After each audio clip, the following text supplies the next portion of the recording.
For over a century, we've been told the same story about Neanderthals. They evolved in Europe. They lived in European caves. They were Europe's original inhabitants before modern humans arrived and replaced them. The textbooks agreed, the museums agreed. The narrative seemed settled. Then, scientists extracted DNA from Neanderthal bones across multiple continents, and what they discovered completely overturned where Neanderthals actually came from. They didn't originate in Europe at all. The earliest Neanderthals carried genetic signatures from somewhere far to the east, possibly Central or East Asia, before making their way west into Ice Age Europe. So, if Neanderthals weren't originally European, where did they really come from? And why does this discovery force us to rewrite the entire story of human evolution?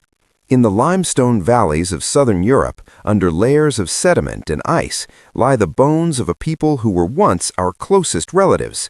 For over 150 years, they've been cast in the shadow of our own story, sometimes as brutish hunters, sometimes as tragic relics. But now, ancient DNA has begun to speak, and what it's revealing changes everything we thought we knew about where Neanderthals truly originated. For decades, the origin of Neanderthals has been a puzzle.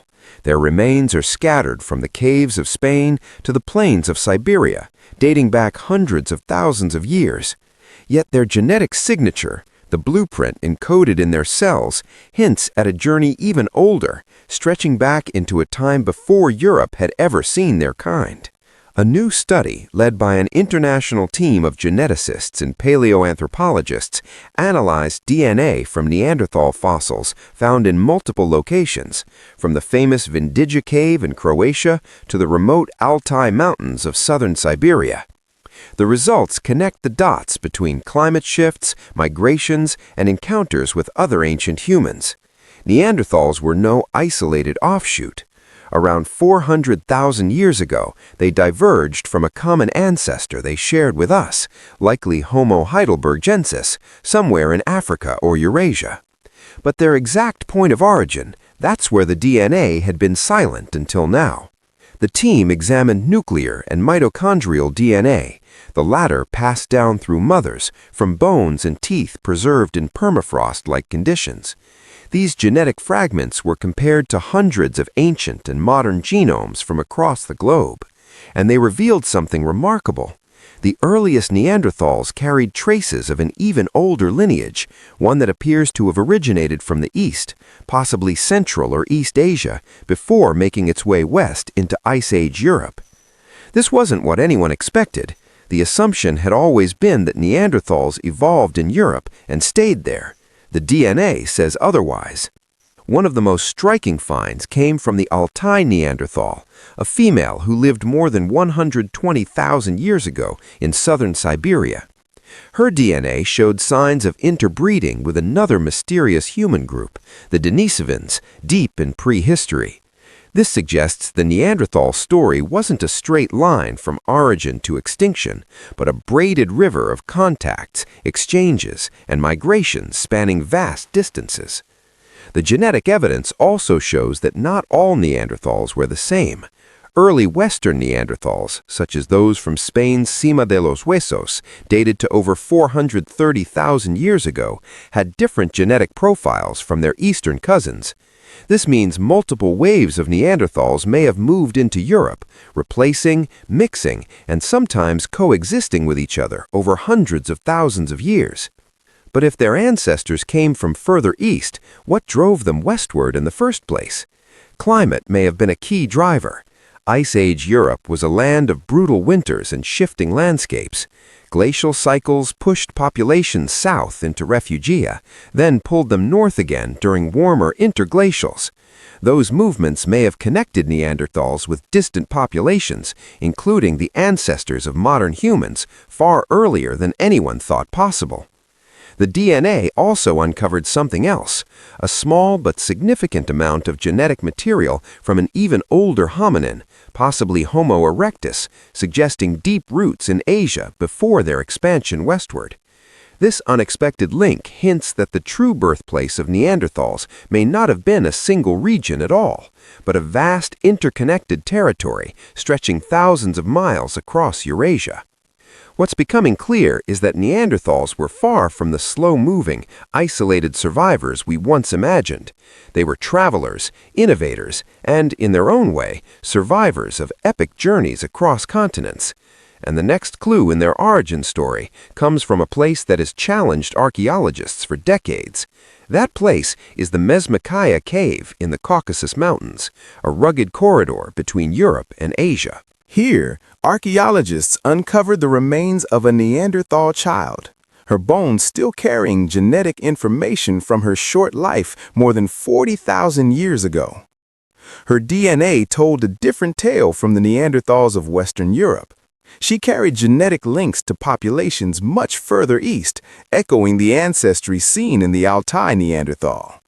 This reinforced the idea that the Caucasus acted not as a border, but as a bridge, one that connected Ice Age Europe to the vastness of Asia.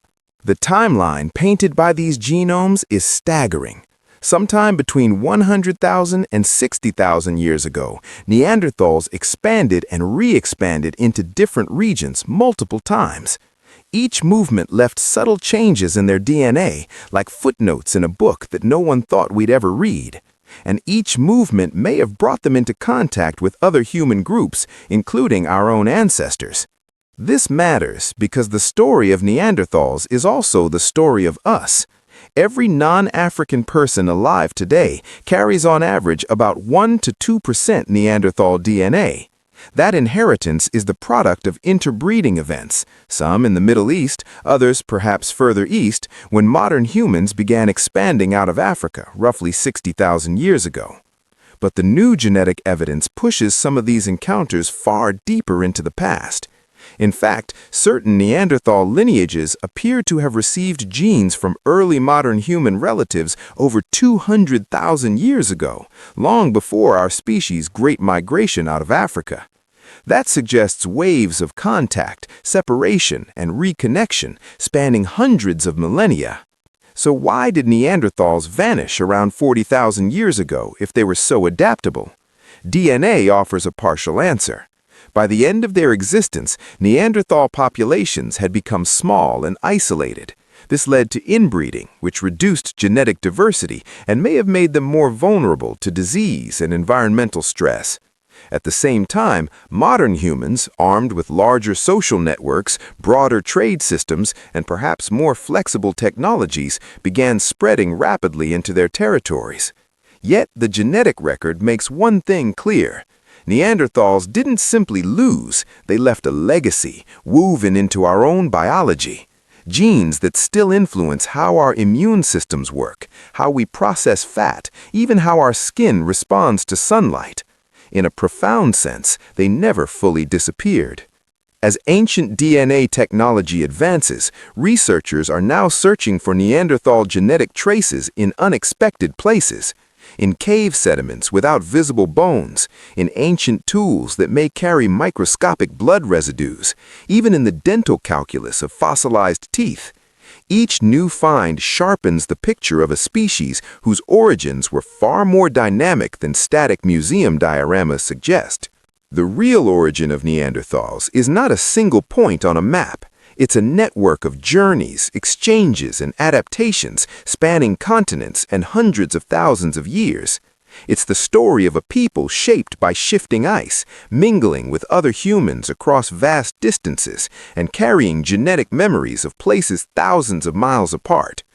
And as the evidence grows, one truth becomes harder to ignore. To understand them is to understand ourselves. Because in every strand of our DNA, there are echoes of their struggles, their adaptations, and their endurance. They walked through landscapes that would break most of us. They hunted in cold so severe it could kill within minutes, and still they adapted, survived, and ultimately became part of us. When we trace their story, we're not just uncovering the past, we're finding the missing chapters of our own origins. Chapters written not in Europe's caves, but across the vast expanses of Ice Age Eurasia, in places we're only now beginning to understand. Thanks for watching. If you enjoy how genetics is rewriting what we thought we knew about human evolution, make sure to like and subscribe so you don't miss the next discovery. This is Hidden Strata, Amazing Discoveries. Make sure to subscribe and hit the bell icon. Share this video with friends and join the discussion on what these findings could mean. Your thoughts and questions are important, so let's explore incredible mysteries together.